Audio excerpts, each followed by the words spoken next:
are live on a Wednesday, and based on some feedback from Morgan Ingram, how's that for a slip? Based on some feedback from Morgan Ingram, I'm actually going to do some live whiteboard type stuff. So if anybody jumps into the chat or has a question that you want me to answer as a part of this, please let me know. The focus here today is around design. How do we go through our design process? What does that mean from a leadership perspective? How can it help you lead your teams better? Well, let's lay out a couple of different things. And I've got a couple of different ways that I like to look at process in the context of board games. So let's go back in the Wayback Machine. I think everybody has had an opportunity, if you've had kids or if you were a kid at one point in time, which all of us were, you probably played the game of life. You remember at the game of life, what do? You've got like the really big house and you've gone through your retirement, and that's how you win the game. You get to the end with the big house, the big retirement, all of the money, all of the things, the family, all of that kind of stuff. Well, in order to get there, you have to start. So number one, you have to be born, or hatched, depending on how you look at things, but you have to start. So we have a starting point and we have an end point. And then in the middle of each of those things, we have major life experiences that happen. These are waypoints. We have a couple of different waypoints. You might graduate college. You might get married. You might have a family. You might, in the middle, you've got different jobs that you're having as you go through. Okay, so this is the game of life. And what ends up happening, if you remember what the board game looks like, it kind of meanders around. You kind of move forward, and then you kind of like work your way backward, and then kind of move through, and then you maybe work your way backward, and then you move through. But the thing about the game of life is the game of life is linear, but it meanders. Kind of like going on a walking path. So if you've ever gone on a hike, it's rare that you just go straight up the hill. If you go straight up the hill, there's higher risk that you're taking on. You could get injured. It may be really difficult. But if you meander your way around the hill, you actually get to see more of the mountain or more of the thing that you're working through. So think of one set of process is kind of like game of life. Okay, another type of process that's linear and repeats itself is like Monopoly. So we have a process where everything happens in a certain order, but it repeats itself. This is going to be, you have a starting point, you have a next point, you have a third point, and you have a fourth point, as an example. Kind of like the game of Monopoly. And you might have 5 points that you have to go through here. And you just go loop to loop to loop and just keep going around and around in circles. And ideally, as you work your way through this, you get to a point where you win that game. So this is going to be Monopoly. And these are looping processes. Now, that loop may be a closed loop, or if you're familiar with John Boyd's work around the OODA loop, it may be a loop that just kind of spirals forward. Or if you've seen anything that I've shared out there around sales rep approach, that's a looping process that keeps moving things forward. So your spiral here might actually do something like this. And as you loop through that process, you get closer to your endpoint or your ultimate objective. You start here, you get to your endpoint, but you move through steps 1, 2, 3, 4, repeat. So we have linear processes. We have linear processes that loop together. We have those loops be closed loops, and we have those loops be open loops, like a spiral. Now, the coolest process, and another good board game, Chutes and Ladders, those are the processes where both of those things kind of get combined. And these can be more complex as you go through it, and it can create a lot of frustration and challenge inside an organization, specifically when it comes around forecasting. But let's imagine a process where, and I'm going to clean some of this stuff up, kind of in the middle, where we bring both of these together, where you have to do a certain thing in order. So you move through your, let's say, 5-step process, 1, 2, 3, 4, 5. Actually, I had a 6th one here to get to whatever that next stage is. But periodically, as things convert, all of a sudden something goes backward. And now you've got to start, you're in 3 again, and then you've got to go through 4, 5, and 6. Or there can be a double loop. Things work backward as you got forward, then you end up moving back to 2. Or you can go back and forth between 3 and 4. These are processes that include loops inside a linear process. Think about Chutes and Ladders. So Chutes and Ladders, if you remember playing that game, or if you're in the UK, this is Snakes and Ladders. But you'd go, you roll the right thing, you go right up a ladder, you get up to the top, you get closer to your goal, and then all of a sudden you move a couple of steps forward, and then you have to go down one of the slides. And you find yourself back in the Wayback Machine. When I talk about this in the context of sales, game of life is customer journey. Chutes and Ladders is sales process for forecasting. And the looping process, Monopoly, is sales rep approach. If you think about any of the processes that you're designing inside your organization, you can go through and say, hey, from a perspective, does someone ever have to go backward? Meaning they move back to the beginning and then have to work through those processes again. If so, we want a looping process like Chutes and Ladders. If the thing happens just over and over again, we always do the same thing over and over and over again, and it's the same repetitive task over and over and over again, then maybe Monopoly, that looping process may be the best fit.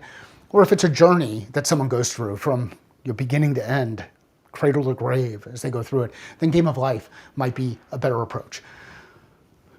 That's a simplified version that took me a couple of minutes here to go through how do you actually build out your own specific processes. I'm going to double check to see if we've got anybody inside the chat because I am not looking at the right place here. The beauty of, there we go. All right, so now I've got it in there, and I'm going to add this to overlay and see that, and we'll see if anybody shows up inside the chat. Actually, I'm going to remove that so it doesn't show up inside our recording. All right, so we've gone through process. Those are some thinking, some structure around how we think about process. Well, how do we build it then? All right, this is where you get to apply some general design thinking and maybe channel your inner Covey, begin with the end in mind. So if we have the end point, we have the objective that we want to get to, what's the thing that happens just before that objective so that it is true that we get there? Okay? What's the thing that happens just before that so that it's true the next logical step just makes sense? What's the thing that happens just before that so that it's true that the next logical step just makes sense? What's the thing that happens before this? So it's true that the next logical step just makes sense. And you just kind of work backward. Think of this like a road trip, right? You go on a road trip, you're driving from, I want to get from Phoenix to Orlando. Typically I'd fly, but if I want to get from Phoenix to Orlando, my expectation is I'm going to drive out of Phoenix. I'm probably going to get through to like Albuquerque. I may work through someplace in Texas. I'm going to get through the Gulf states. I'm going to work into the panhandle of Florida and then work my way down to Orlando. So I know where each of those things are. Now I work forward on this because I kind of understand what the map looks like. But when we're driving, if I find myself in Los Angeles, which is out this way, then something's gone wrong inside my process. So by working backward, we can then test and assess and execute going forward. I think that's a key piece. What I've seen happen inside organizations is too often it's easier to start with, well, hey, let's start about our starting point and then build something out to get to our end point. Here's the problem that happens. You can do your starting point and you could be you could work all the way through and you might guess on all of it. But if you're 1 degree off, what happens? If you end up being another degree off, what happens? If you end up being a degree this way, what happens? You end up getting yourself into a situation where you create more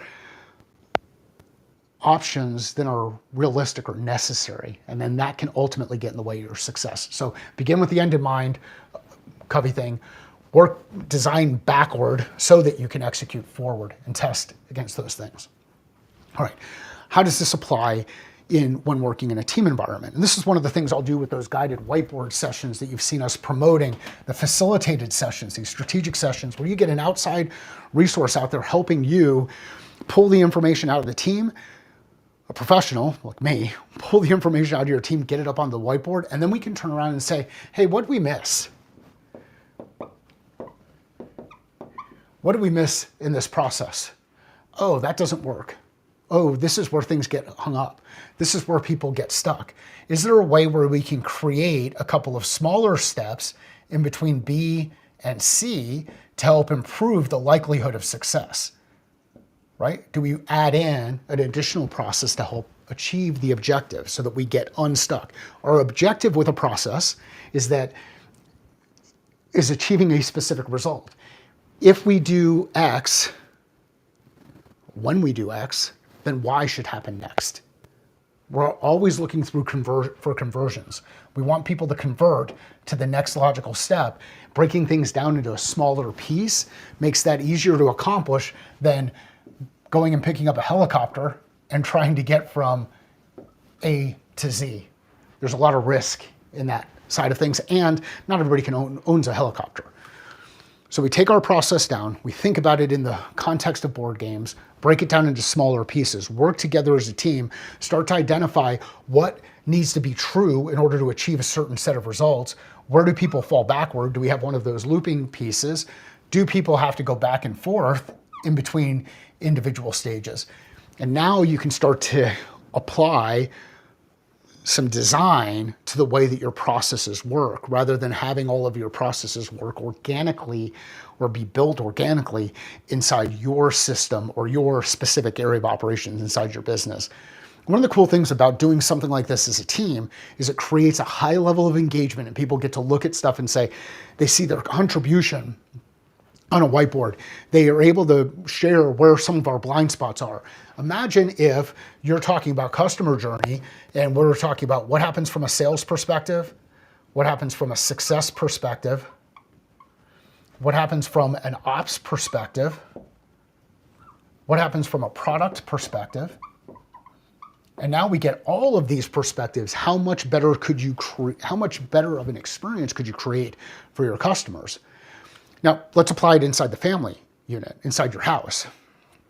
One of the things we can do, if our objective is to get the trash cans out every Thursday night, we can set up a process where there's a reminder that happens, and we make a game of it, getting things out there, so that every Thursday, the trash cans are out there for the Friday morning. That's a rough example. Maybe a better version of it would be breaking down the process of getting plates from a table into the washing machine, the dishwasher, before everybody goes to bed or heads out and leaves the dinner table. Like, let's get that stuff taken care of. And that's one of those things we struggle with the kids for. Heck, one of them's 22 years old. So it's a struggle that goes on. But how can we design process to achieve a specific result?